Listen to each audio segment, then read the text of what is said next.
Aujourd'hui, nous fêtons Saint Joseph, et c'est une grande joie. Même si, soyons honnêtes, on ne sait pas grand-chose de lui. On ne sait même pas un seul mot de ce qu'il a pu dire.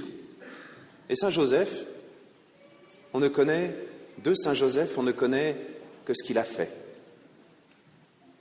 Et il a fait quelque chose d'un petit peu exceptionnel, voire bizarre.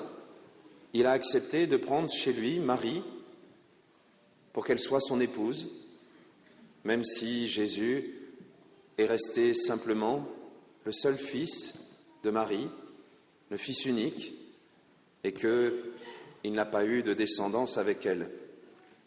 Dans cet évangile, on entend parler de frères et de sœurs, mais le mot, vous le savez, je vous l'ai expliqué plusieurs fois, le mot signifie qu'ils sont de la famille de Jésus. Pour nous le prouver d'ailleurs, nous voyons bien que si Jésus avait eu des frères et des sœurs, au moment où il est sur la croix et qu'il dit à Marie « Voici ton fils », en lui montrant Jean, Saint Jean, ce n'aurait pas été possible si Jésus avait eu des frères et des sœurs qui étaient en même temps les filles de Marie. Ce petit détail technique passé, avant que vous vous endormiez, salut Tom, je t'ai dit que c'était chez toi, c'est bien. Il a compris, ça c'est un chrétien qui est bien, il a compris qu'il était chez lui. J'aimerais vous parler de Saint Joseph. Saint Joseph. Saint Joseph, c'est à la fois le saint patron des travailleurs, mais c'est le saint patron aussi de tous les papas. Et les papas, il y en a un certain nombre ici. Les papas, ce sont tous ceux qui ont cette belle responsabilité d'éduquer les enfants, de leur apprendre à ne pas jouer avec le feu. Ce sont aussi tous ceux qui ont la grande responsabilité d'être des références pour les enfants, pour qu'ils sachent se construire, pour qu'ils sachent prendre leur place dans un monde. Je ne dis pas que les mamans n'ont pas ce rôle-là, mais non, justement. Un enfant a besoin d'un papa et d'une maman pour s'identifier, pour se construire face à un autre, finalement, pour exister. Et pour comprendre ce rôle, nous avons cette figure de Saint Joseph. Saint Joseph, on pourrait se dire, c'est un drôle de papa, puisqu'il n'est pas vraiment le papa de Jésus. Nous savons, Jésus est le Fils de Dieu.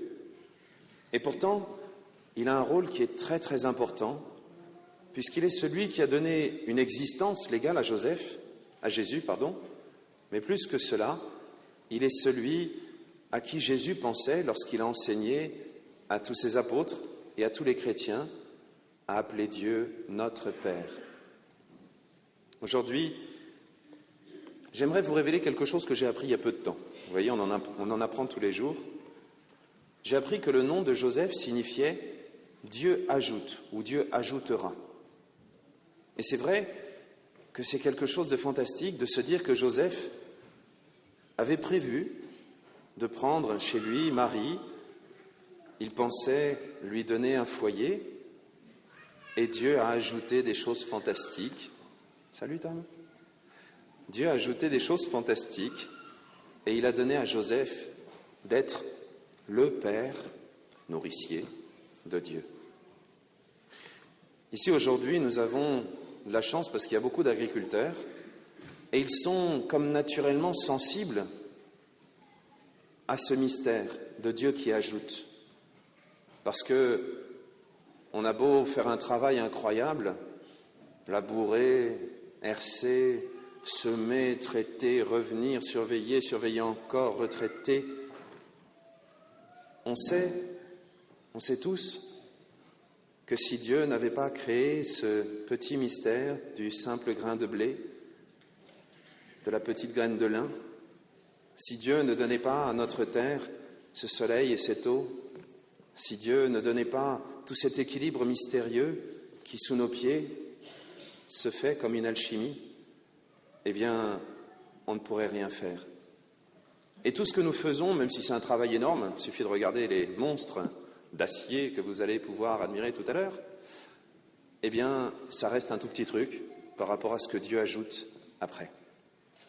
Et pour bien prendre la conscience de ça, je sais qu'un certain nombre ici ont voulu donner une partie de leur blé à l'œuvre du blé eucharistique. C'est une très belle œuvre qui existe depuis longtemps. Ça existe que chez nous, dans le diocèse de Rouen, et puis au Havre. Des agriculteurs donnent leur blé, et ce blé va servir ensuite pour fabriquer des hosties. Et c'est beau d'imaginer que derrière ce travail, qui se fait souvent tout seul, souvent en pleine nuit, souvent au milieu d'une plaine, quelquefois paumé au milieu du brouillard, avec l'impression d'être seul au monde, derrière ce travail, il y a quelque chose d'incroyable, c'est que le bon Dieu se rend présent. Et ça, j'aimerais bien, oui, qu'il y ait beaucoup de donateurs au blé eucharistique, c'est vrai, parce que le blé sert aussi pour nourrir les séminaristes et puis leur faire des études pour qu'ils deviennent prêtres, mais j'aimerais bien que cette attitude puisse rentrer dans l'esprit de tous ceux qui travaillent. Autour de nous, il y a un nombre incroyable de personnes qui s'épuisent au travail. On a trouvé un joli mot, on appelle ça un burn-out. Le mot est joli, mais ce qu'il y a derrière est terrible. Et c'est lorsqu'on est comme prisonnier de son travail, comme écrasé. Aujourd'hui, nous pouvons tous, face à des charges incroyables, soit nous dire qu'on est des esclaves et pleurer, soit nous dire que Dieu peut se rendre présent à travers ces toutes petites choses que nous faisons.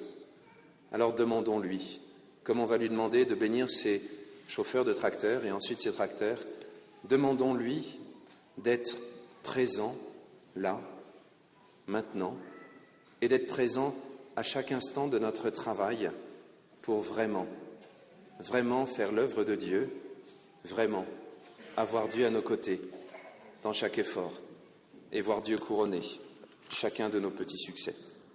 Amen.